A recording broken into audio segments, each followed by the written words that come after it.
गुरुर्ब्रह्मा गुरुर्विष्णु गुरुर्देव महेश्वरा गुरुर्साक्षात् परब्रह्म तस्मै श्री गुरुवे नमः। ध्यानमूलं गुरुर्मूर्ति पूजामूलं गुरुर्पदम् मंत्रमूलं गुरुर्वाक्यं मोक्षमूलं गुरुकृपा। त्वमेव माता च पिता त्वमेव बन्धुसखा त्वमेव विद्याद्रविणं त्वमेव शरणं मम देव। श्री हरि नमस्कार दोस्तों। सर्व मंगल मांगले शिव सर्वा साधिके शरणे त्र्यंबके गौरी नारायणी नमस्तुते। सर्वधर्मान् परित्यज मामेकं शरणं व्रज अहं त्वा सर्वपापेभ्यो मोचयिष्यामि मा शुचः। श्री हरि नारायण ही सर्वोपरि हैं। ऐसा ही जो ज्ञान हो जाए तो वह जीवन खुशहाल हो जाए। आज हम लोग सूर्य की स्थिति के बारे में हम लोग चर्चा करेंगे। आकाश में स्थित ज्योतिर्पिंडों के आधार पर उनके संचरण करने के कारण, उनके गतिशील होने के कारण, महादशाओं के कारण मानव जीवन में उत्पन्न होने वाले विभिन्न रोगों के चर्चा के संबंध में जो पहली कड़ी है वो सूर्य की विषम स्थिति एवं उसके द्वारा सूर्य की विषम स्थिति के द्वारा बनने वाले विभिन्न रोगों के बारे में हम लोग चर्चा करेंगे एवं उनके उपाय के बारे में हम लोग आज अध्ययन करेंगे। तो सबसे पहले आज हम लोग सूर्य की विकट स्थिति एवं उनके द्वारा जब विकट स्थिति बन जाए सूर्य की तब कौन से शरीर में रोग उत्पन्न होते हैं उनका अध्ययन करेंगे। तो सबसे पहले आज हम लोग सब सूर्य की स्थिति के संबंध में सबसे पहले हम लोग जानते हैं कि सूर्य जो है सिंह राशि का मालिक है। यह मेष राशि में उच्च का होता है और अब इसके सातवें जिस राशि में जो भी ग्रह उच्च का होता है उसी के साथ हुए वो नीच का होता है। सूर्य मेष राशि में उच्च का होता है तो उसके सातवें 1 2 3 4 5 6 7 मतलब तुला राशि में सूर्य नीच का होता है।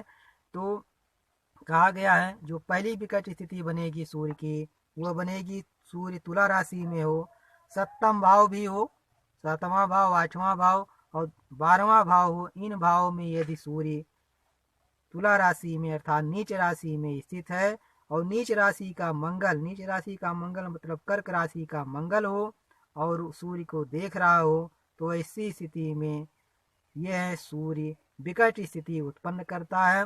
विकट स्थिति उत्पन्न होने पर शरीर में विभिन्न प्रकार के रोग दोष उत्पन्न होते हैं। तो अब हम लोग सातवें भाव के बारे में बातचीत कर रहे हैं कि सातवां भाव यद्यप सूर्य जो है नीच राशि का हो, किसी भी भाव में हो, 10वां भाव छोड़ करके किसी भी भाव में हो तो सूर्य कष्टकारक स्थिति में उत्पन्न होता है। लेकिन हम लोगों ने रोगों के संबंध में बात कही है।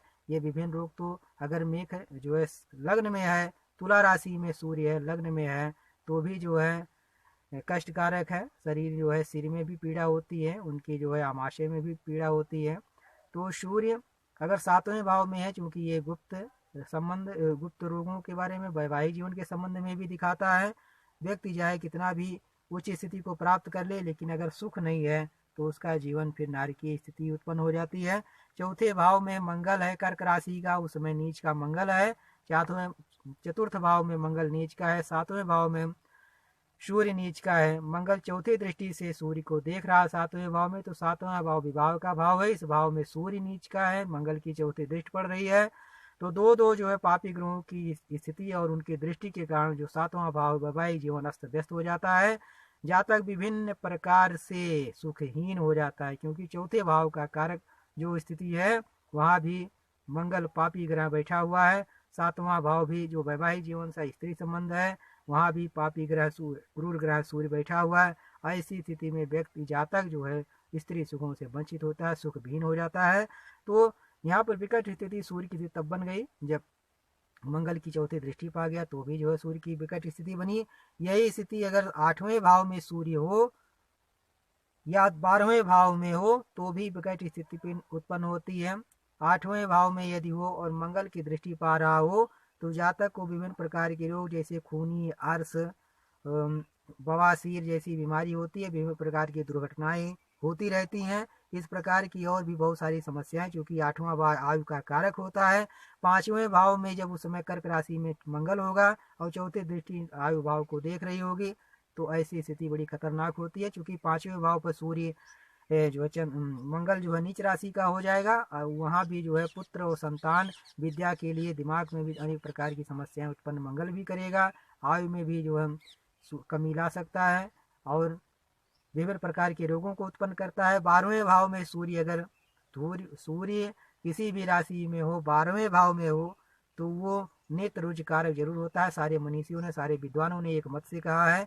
लेकिन अगर नीच का सूर्य है, मंगल उसको देख रहा है, पापी ग्रहों से युक्त है, अन्य जो है पापी ग्रहों की दृष्टि पा रही है, तो सूर्य और भी खतरनाक स्थिति उत्पन्न हो जाती है। हम लोग जानते हैं कि 12वां भाव व्यय का भाव होता है। ऐसे जातक की अन्य अंत तक पता नहीं कैसे होता है, किसी को पता भी नहीं चलता है। ऐसी स्थितियां उत्पन्न हो जाती है। नान्य ग्रह साथ ना दे रहे हो, तो ऐसे लोगों के मरने के बाद 2-3 महीने, 6 महीने, साल भर बाद ही पता चलता है कि ऐसे जातक अभी दुनिया में नहीं रहे हैं।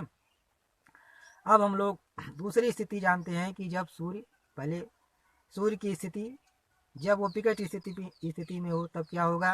तो खा नंबर पे सूर्य अपनी शत्रु राशि में हो। सूर्य जो है तुला राशि को, वृष राशि को, मकर राशि और कुंभ राशि को अपना शत्रु मानता है। इन राशियों में यदि सूर्य स्थित हो तो भी विकट स्थिति सूर्य की उत्पन्न हो जाती है। और यही विकट स्थिति तब होगी जब शनि मंगल को देखता हो, मंगल सूर्य को देखता हो, सूर्य शनि को देख रहा हो, तो भी कुंडली में सूर्य की स्थिति विकट मानी जाती है। महापुरुषों, सूर्य अष्टम भाव में मंगल के साथ हो, किसी भी राशि में हो, तो वो विभिन्न प्रकार की दुर्घटनाएं करवाता रहता है। अष्टम भाव में राहु हो, अष्टम भाव में सूर्य मंगल हो, अन्य ग्रह ये साथ ना दे रहे हों, तो ऐसे जातक को विभिन्न प्रकार के रोग, गुप्त रोग उत्पन्न हो जाते हैं। कैंसर, गठिया आदि बीमारियां भी उत्पन्न हो जाती हैं। विभिन्न प्रकार की अत्यंत ही कष्टकारक स्थिति उत्पन्न हो जाती है। और यही स्थिति यदि सूर्य और राहु का योग हो, मंगल की चौथी दृष्टि, सातवीं, चौथी कोई भी दृष्टि पा रहा हो, तो सूर्य और राहु के योग में मंगल की दृष्टि मिल जाए, तो ऐसी स्थिति में सूर्य जातक की आत्मा बंध जाती है, उसके ऊपर प्रेत पीड़ा चढ़ जाती है, या अन्य प्रकार की और भी कष्टकारक स्थिति उत्पन्न हो जाती है। 16वें वर्ष में पिता को कष्ट, 88वें वर्ष में पिता की मृत्यु तक हो जाती है, 42वें वर्ष में ऑपरेशन होता है। जातक को विभिन्न प्रकार के रोग दोष हमेशा घेरे रहते हैं, हमेशा कोई ना कोई कष्ट हमेशा बना रहता है। ये काल सर्पयोग के अंतर्गत भी यह योग आता है।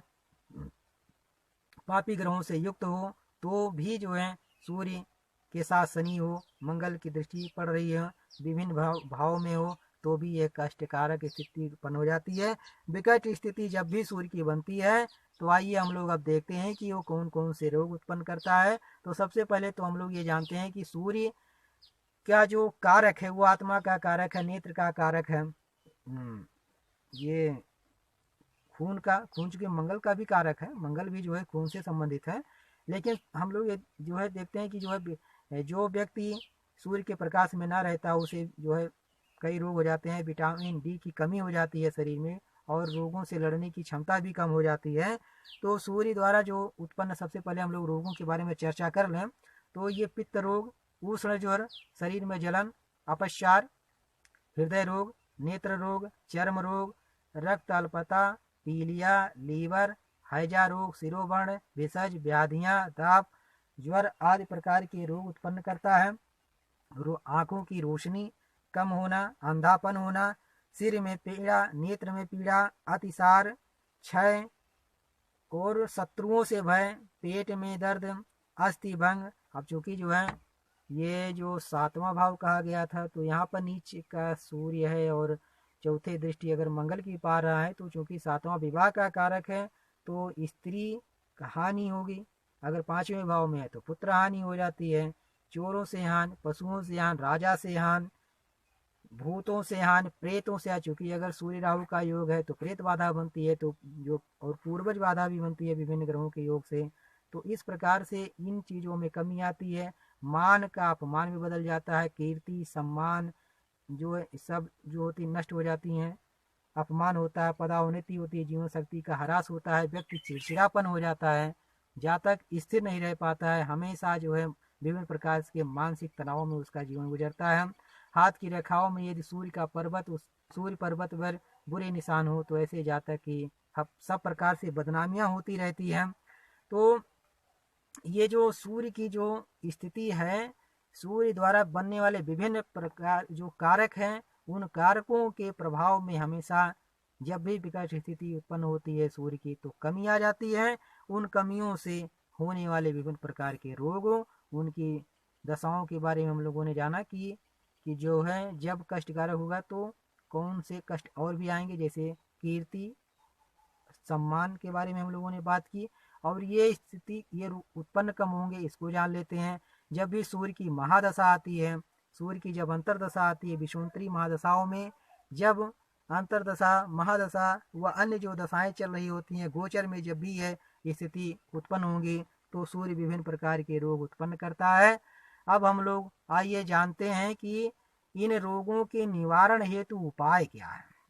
क्योंकि ये विकट सूर्य की स्थिति के नाते जातक को होने वाली विभिन्न प्रकार की बीमारियां थीं। अब इन बीमारियों का निवारण क्या है, इन कष्टों का निवारण क्या है, इनके बारे में हम लोग अब चर्चा करते हैं। तो सूर्य का जो कष्ट निवारण हेतु विभिन्न मनुष्यों ने जो उपाय बताए हैं, वो सबसे पहला उपाय, बहुत सारे उपाय बताए गए हैं। शास्त्रीय कुछ वैदिक उपाय बताए गए हैं, कुछ स्थानीय साबर मंत्रों में बताए गए हैं, कुछ स्थानीय उपाय होते हैं वो विभिन्न प्रकार के उपाय ज्योतिष शास्त्र में बताए गए हैं। उनमें से किसी एक का भी उपाय कर लिया जाए तो सूर्य द्वारा दिए गए कष्टों का निवारण हो जाता है। तो सब जो है उनमें से कुछ उपाय ये हैं। 7 रविवार को 1.25 किलो गेहूँ गुलाबी रंग के कपड़े में बांध कर अपने शरीर से उतारा करके किसी मंदिर में चढ़ा दें, दान कर दें। अगर कोई दान लेने वाला नहीं है, पीपल के नीचे रख दें अथवा किसी नदी में प्रवाहित कर दें। लगातार रविवार के दिन से प्रारंभ करना है। लगातार चावल और गुड़ नदी में 43 दिनों तक प्रभावित कर दें और सूर्य की उपासना करें।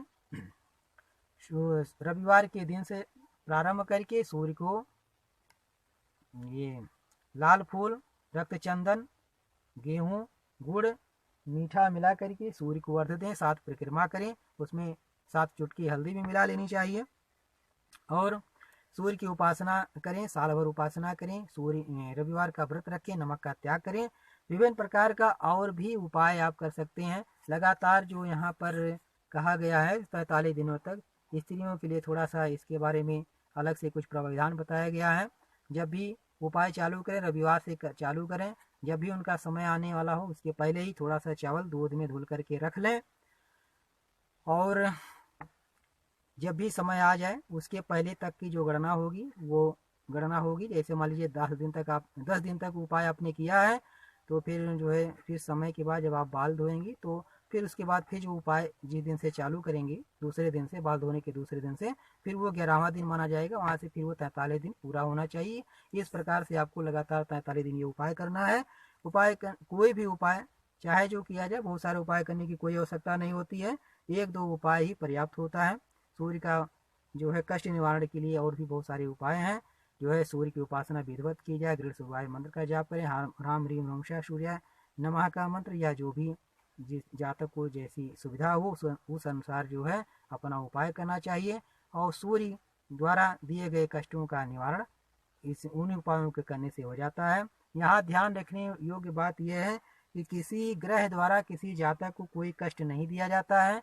जातक के जन्मकालीन ग्रहों को देख करके दैवज्ञ ज्योतिषी ये पता लगाता है कि कौन सी कष्ट, कौन सी बीमारियां जातक को हो सकती हैं। वास्तव में सूर्य, चंद्रमा या अन्य ग्रह कष्टकारक नहीं होते हैं। वो आकाश मंडल में जो विभिन्न ज्योतिर्पिंड हैं आकाश मंडलों में परिसंचरण कर रहे हैं, परिभ्रमण कर रहे हैं, अपनी अपनी कक्षाओं में गति कर रहे हैं। सूर्य विभिन्न तारामंडलों को पार करना है, हमारी पृथ्वी विभिन्न तारामंडलों को पार कर रही है। धरती पर जो हम भूलोकवासी हैं, हम लोग धरती पर रहते हैं।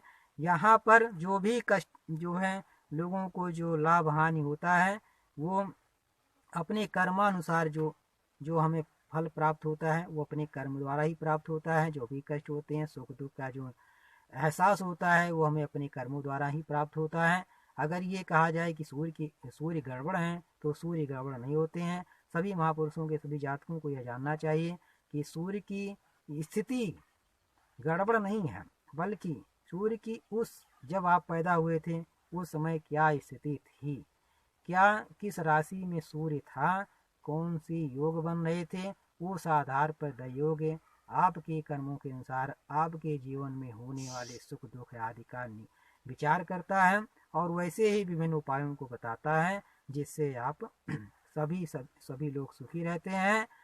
तो ये उपाय आज हम लोगों ने जो पढ़ा, सूर्य की विकट स्थिति के बारे में समझा, सूर्य की विकट स्थिति के नाते उत्पन्न होने वाले रोगों के बारे में जाना और सूर्य के कष्ट निवारण हेतु उपाय के बारे में जाना। विभिन्न प्रकार में से कोई भी उपाय कर लेने से सूर्य के कष्टों में कमी आ जाती है और जातक सुखी हो जाता है। नमस्कार।